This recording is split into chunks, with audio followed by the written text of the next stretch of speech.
Yes, welcome in all one and all. This is the Full 10 Yards Betting Podcast. Merry Christmas to one and all. This is probably the last time before Christmas we will be behind the mic because I don't know. Adam is our little Santa Claus, isn't he? Delivering all the presents. So I don't know what kind of shifts he's going to be doing on Christmas. So yeah, we'll probably be in website format next week. But welcome in. I hope you're all doing very well indeed. Adam, how are you? How are the parcels treating you?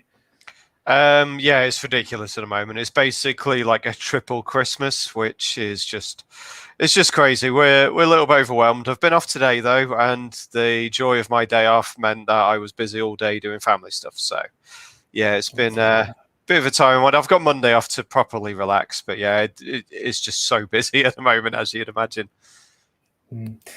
No, well, someone's got to do it, haven't they? Could you imagine how bad it would be if there wasn't anything such as like DPD or Hermes and all the rest of it? Could you imagine how bad Royal Mail would be? Jesus Christ! Nothing to get delivered. It'll just be stuck at the warehouse. Jesus, we'd have to send our Christmas presents for next year right like now, wouldn't we? I think so. Yeah. The way things are this year, it's crazy. Oh, good. Anyway, let's get away from that. Let's get away from work. Let's have a bit of fun. Let's have a look at the week 14 games. Running the rule through. Do you have any bets on Thursday? I know me and you were quite similar in the sense that we really fancied the Rams to smash the Patriots, and that happened. Yeah, I fancied the Rams to cover, and I fancied the unders, which obviously both came in. Also liked Cam Akers over 99 scrimmage yards, was 9-2. Obviously, that came in fairly easily. It seems like they finally realised that he's the best running back they've got, and they're going to give him most of the ball. Yeah, absolutely. Indeed, anyone has any bets as we talk? Get in contact with us down here, down there, and down there. Let's see, and we'll put some of those out as we go through. But let's take a look then, Adam, at some of the Week 14 lines. As you can see there on the front of your screen. Let me get rid of that stupid little thing on the top right hand side of the corner. There we go, bosh.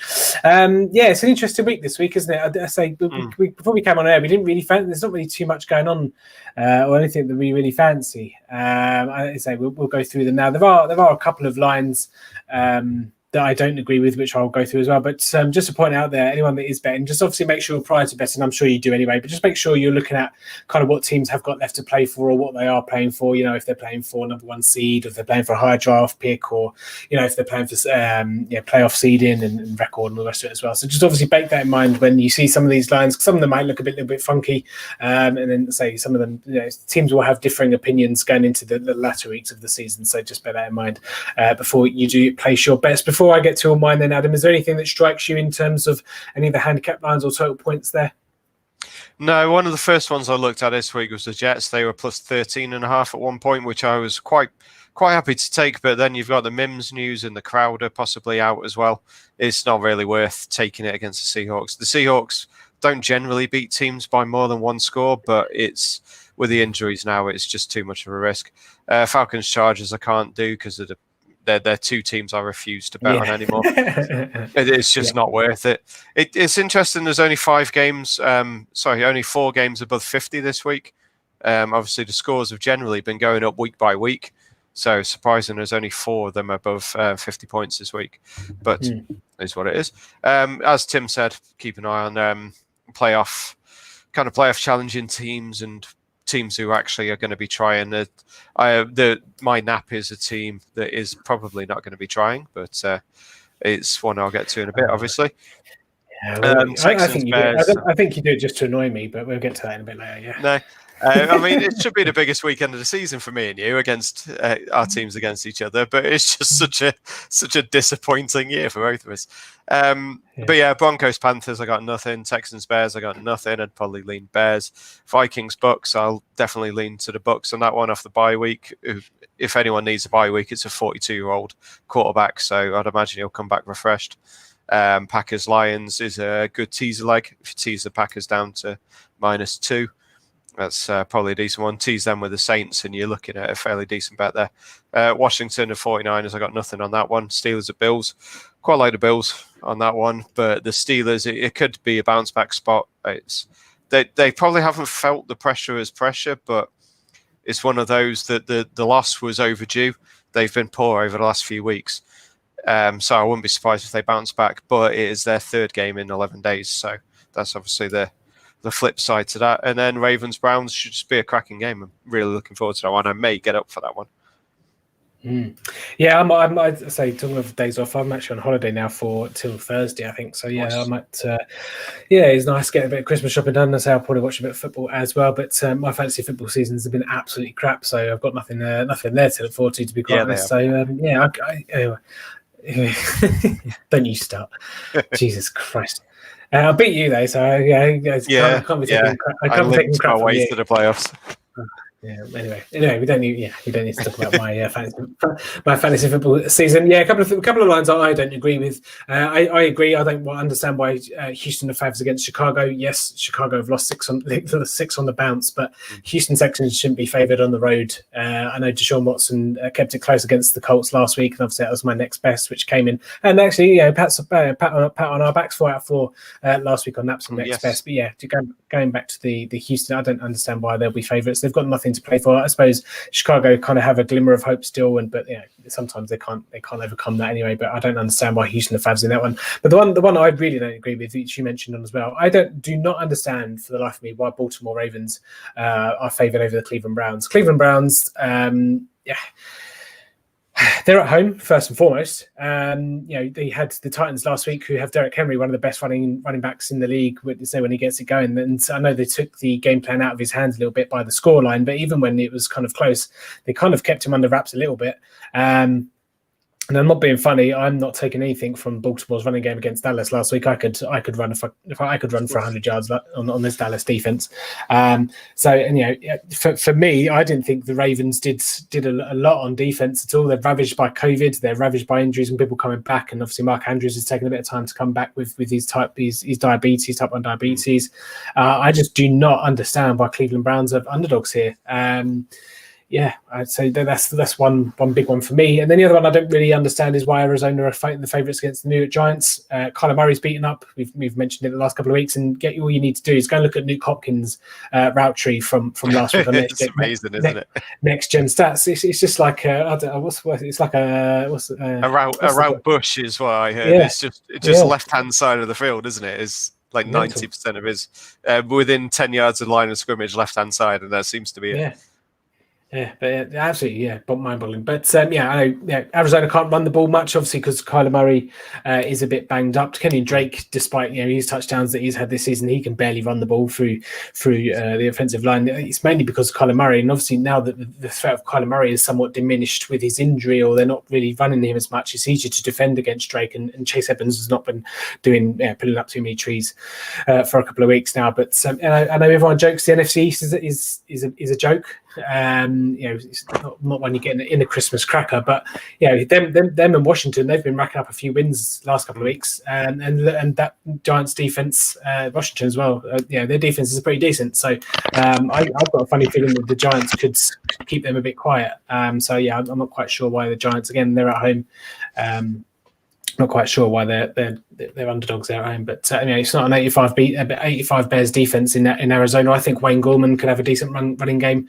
6-5 for him was anytime scorers. Obviously, we'll get to them in a bit. I know Alfred Morris obviously went in last week, which Gallman backers wouldn't have been too impressed with. But both teams need a win. Probably will be a high scorer. I just like the Giants. If you can just maybe juice it up to +3 for the Giants, just in case it is a field goal game. Although Zane Gonzalez's excerpts from the kick-in has not been great, has it? So those are the kind of 2 or 3 that stuck out for me there. Jets, obviously you want to take Jets +14.5, but I just can't, even if the Seahawks did lose to the Giants last week. But I don't think the Jets are going to score 14 points at all. So that's what it is. The Steelers Bills line was always quite an interesting one for me before they came out. Be interesting to see. No one's still giving the Steelers respect. I know they've not been playing well for a couple of weeks. They don't deserve it. No. They never deserve respect. No. Well, you're a Bengals fan, so I can understand why that. But So they're the lines obviously in front of you there, and all the total points lines. Not really too much in terms of points lines that I kind of took away from there. So I haven't really got anything to comment on those. So if we go to our anytime at touchdown scores, then Adam, is there anything that you like this week? Yeah, you mentioned Wayne Goldman. I quite like him at over evens. Obviously against the Cardinals. That is going to be a weird game. I can't really call it either way. I think the Giants should be the favourites. As I agree with you on that one. I don't think Kyler's fit, and I don't think he's going to be fit all season. It was I think a sprained AC joint or an AC joint injury, and that's going to linger. I don't think he's going to get through that before the end of the season. But yeah, I've only got 3 that jumped out to me on any times this week. Is CeeDee Lamb for the Cowboys. I think he's going to get the easier coverage. I'd imagine William Jackson will be taking Amari Cooper, and he's actually been quite good this year defending wide receivers. But our cornerback 2-3 is not very good.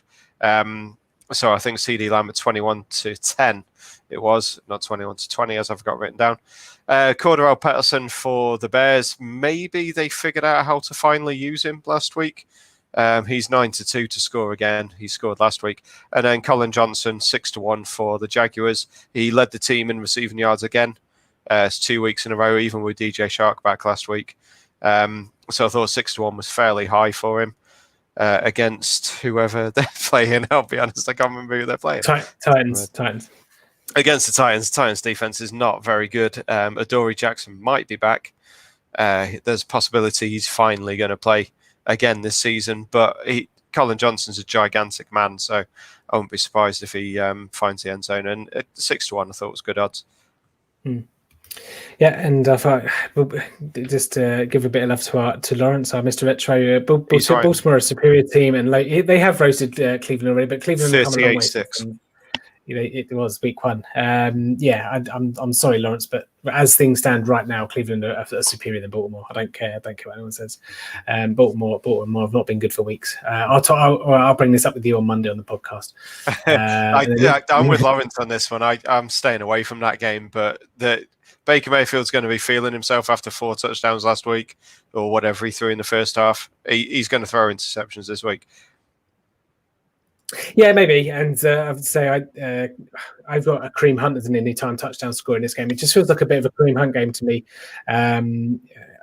Obviously, the Baltimore Ravens will try and stuff Nick Chubb and Calais Campbell. Obviously came back on Tuesday, but they're on a short week. I know they played on Tuesday, but they're playing on Monday Night Football. It's just no different from playing Monday Night Football than playing on Sunday. So traveling to Cleveland, it's not very far. I just don't see them getting healthy anytime soon. I just think the Browns will be able to take advantage. So maybe we'll have a little bit of a sandwich bet, Lawrence. I know we've had a couple, and we've had our back and forths on Lamar Jackson this week on various Facebook groups, shall we say? But we'll continue that conversation on Monday on the podcast. Some other ones that I looked at from anytime touchdown scorers, not necessarily to say to back them, but just I thought they were quite interesting. Obviously, the Cincinnati Dallas game is the Andy Dalton revenge game. He was 7-1 anytime if he wants to go and rush one in.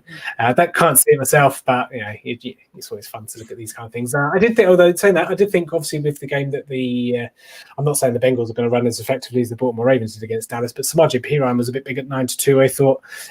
Giovanni Bernard obviously is short because he's the main running back. Joe Mixon is. I very much doubt that we'll see him again this season. I know he's eligible to come off next week, or he was eligible this week, but they said they will leave it another week. But I can't see why he would come back. There's no point. Anyway, no, absolutely not. Talking of revenge games, a hell of a lot of revenge games in the San Francisco or Washington game. Proper revenge game. This one, non-touchdown scorer wise, obviously it's Kyle Shanahan. Was it Kyle Shanahan? Kyle Shanahan was Washington. Is it Washington? Yeah, it was. Yeah. Obviously, Trent Williams as well. But on the field, for the players that can score a touchdown, Alex Smith on one side. I'm not for one instance saying that he's going to do a rushing touchdown. I don't think he barely moves once he snaps the ball and gets it. But Jordan Reed, a revenge game as well. He obviously scored a touchdown late last week against the Bills. So yeah, a couple of guys there. I can't remember what Jordan Reed's price was, but it might be can't be. He's normally about 4-1. Yeah. I'm interested in that one as well. Yeah, when Jordan Reed plays, Jordan Reed scores. So I would. The fantasy football is correct. Was it Rule 86 or Rule 82, whatever it is? Rule 86 anyway. Yeah. Rule 86. And then just the final one. He definitely is that. Yeah, 9-2. Sorry, Unibet. Yeah, no, quite like And just finally in the Chicago game, I thought Allen Robinson 6-4 was huge against the Texans defense. Texans defense is crap, to be quite honest. So I thought 6-4 is pretty decent. I don't care who's throwing the ball. Allen Robinson's one of the best wide receivers in the NFL. And then finally, just Jimmy Graham 9-2.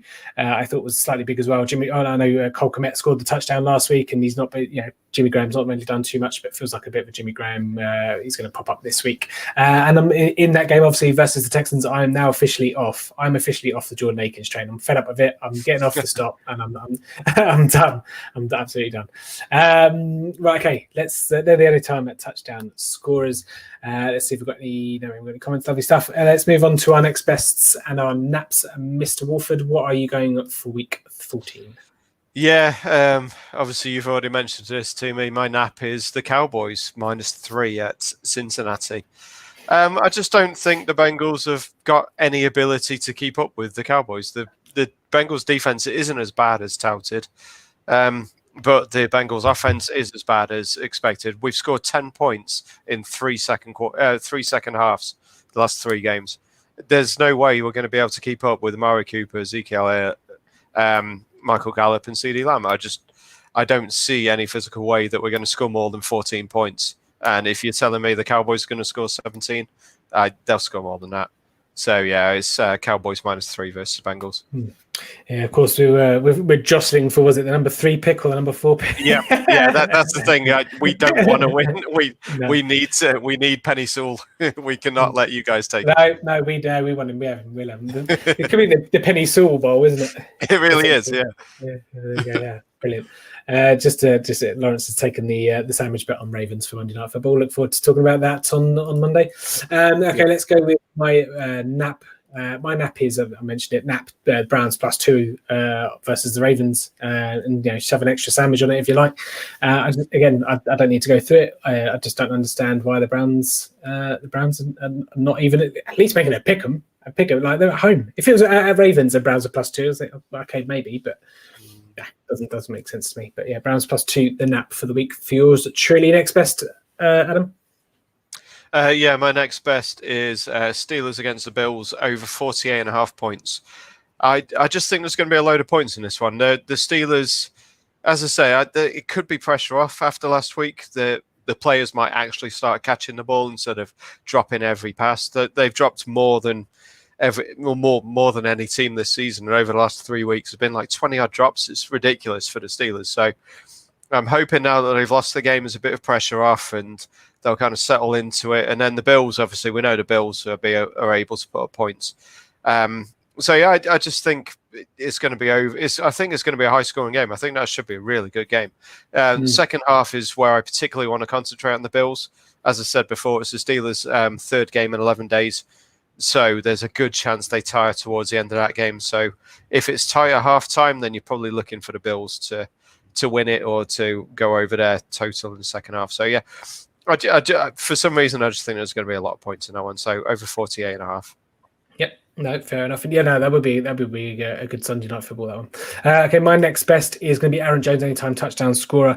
Not necessarily from a point of view that I think he's destined to get into the end zone, although Detroit's defense doesn't scare me at all either, and he can just run a few. And it's just the fact that you can, generally in most places, I think it was Sky Bet. I can't remember if it was 365 or someone else as well. But for some reason, there's not a lot of prices up on the Detroit Lions game. I don't know if it's because of I saw some Kerryon Johnson news, but I can't imagine for 1 second that it's because of that. But I can only think it's Stafford and his thumb or something. But anytime touchdown 4 or 5 at Sky Bet, it might be 365, but generally it's 4 to 9 or shorter in most places. So just purely from a price standpoint, that 4 or 5 was a standout by a long way. So that if from a value perspective, I thought that was pretty decent. And when you've got a Packers team that are favoured by 9 to 10 points, generally that means it's going to be a positive game script. The Packers just run the ball, and Aaron Jones knows how to find the end zone anyway.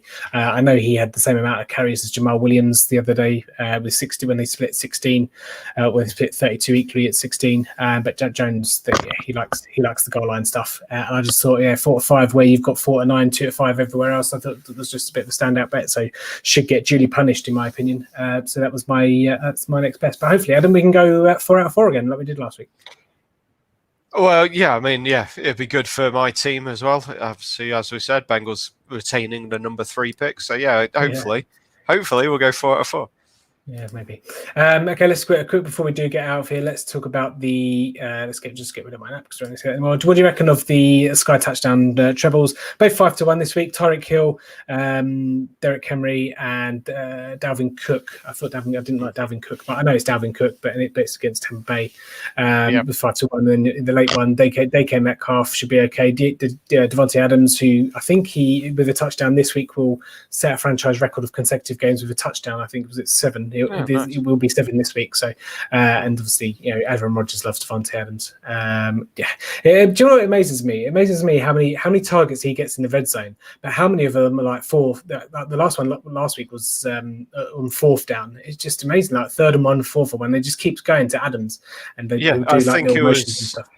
Yeah, Crazy. last week I'm pretty sure last week it was the 4th attempt in a row that he threw to Adams, and obviously it paid off, and he's an amazing receiver, so I guess it makes sense. But yeah, it was literally every time it was like just throw 2 or 3 men. I've been saying for weeks, just triple team him. It's the only person he wants to aim for. But then in fairness, they did triple team him the other week, and then Robert Tonyan was running wide open down the field because everyone just swarmed to Devontae Adams. But the ball's going to him. That's the thing. But it's whether you can stop it or not. You're right. Cook versus Tampa is obviously the risk on that one. I think Taysom should get in against. Taysom's not playing Miami. Taysom against Tyreek. What?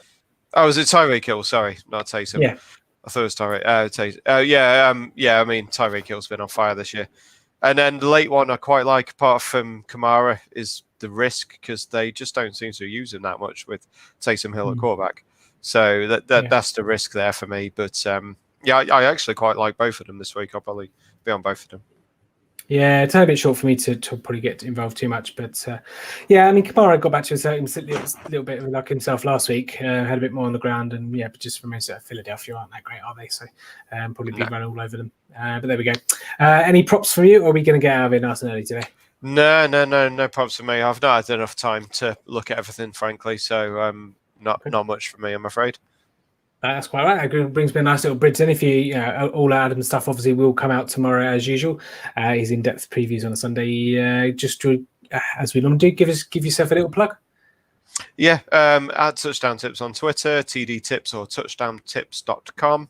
As Tim said, all my previews, they're normally fairly in-depth. I'm not sure they will be tomorrow because my daughter's away for the night, so I will be looking for a lie-in tomorrow, so it might be a little bit shorter. But yeah, that's where you can find all my stuff. As always, got many a DraftKings contest. I will probably set one up for the Monday night game as well. You can join at dkng.co/TD Tips and join my league there, and then you get notified every time there's a contest set up. There you go, lovely stuff. I will certainly get involved. You treat yourself to a nice little lie-in tomorrow, Adam. You deserved it. You got to save all your energy for next week and the week after. Jesus Christ. Yes, I do. Yeah.